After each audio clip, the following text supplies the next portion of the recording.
సభకు నమస్కారం. ఈ వీడియోలో నేను అల్లు అర్జున్ గారు అలాగే త్రివిక్రమ్ గారి కాంబినేషన్ లో ఒక సినిమా రాబోతుంది కదా, దానికి సంబంధించిన ఒక ముఖ్యమైన విషయం అలాగే ఒక స్పెషాలిటీ చెప్పబోతాను అనమాట. అదేంటంటే వాళ్ళిద్దరు కాంబినేషన్ లో సినిమా అనగానే ఎక్స్పెక్టేషన్స్ చాలా రేంజ్ లో ఉన్నాయి. ఆ సినిమా ఏ జోనర్ లో ఉండబోతుంది? జూలై లాగా ఉండబోతుందా, లేదంటే సన్ ఆఫ్ సత్యమూర్తి లాగా ఉండబోతుందా, లేకపోతే అలవైకుంఠపురం లాగా full entertainment out and out కామెడీతో ఉండబోతుందా అనేది తెలియదు అనమాట. కానీ ఆ సినిమాని ఒక రేంజ్ లో తీసుకెళ్లాలని చెప్పి ఆ సినిమా ప్రొడ్యూసర్ అయినటువంటి నాగవంశీ గారు, అలాగే డైరెక్టర్ త్రివిక్రమ్ శ్రీనివాస్ గారు, అలాగే అల్లు అర్జున్ గారు కూడా ఒక పెద్ద స్కెచ్ చేశారని చెప్పి తెలుస్తోంది అనమాట. అదేంటంటే ఆ సినిమాని ప్రపంచంలో ఉన్న 15 లాంగ్వేజ్ లో రిలీజ్ చేయాలని చెప్పి అనుకుంటున్నారంట.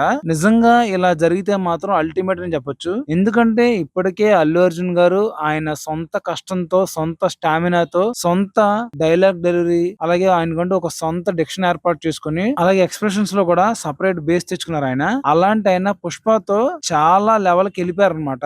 ఆయన రేంజ్ ఎక్కడికో వెళ్ళిపోయింది, మారుమూల ప్రాంతాలు కూడా వెళ్ళిపోయింది, అలాగే దేశ దేశాలు ఖండ ఖండాలు దాటి చాలా రేంజ్ కి వెళ్ళిపోయింది. అలాంటిది ఇప్పుడు వీళ్ళ కాంబినేషన్ లో సినిమా నిజంగా 15 భాషల్లో గనక రిలీజ్ చేస్తే ఇంకా అల్లు అర్జున్ గారు అంటే తెలియని వాళ్ళు ప్రపంచంలో ఎవరు ఉండరేమో, అంత బాగా తెలిసిపోయింది అనమాట. నిజంగా ఇలాంటివి చేయడం మాత్రం చాలా మంచిది మన ఇండస్ట్రీకి.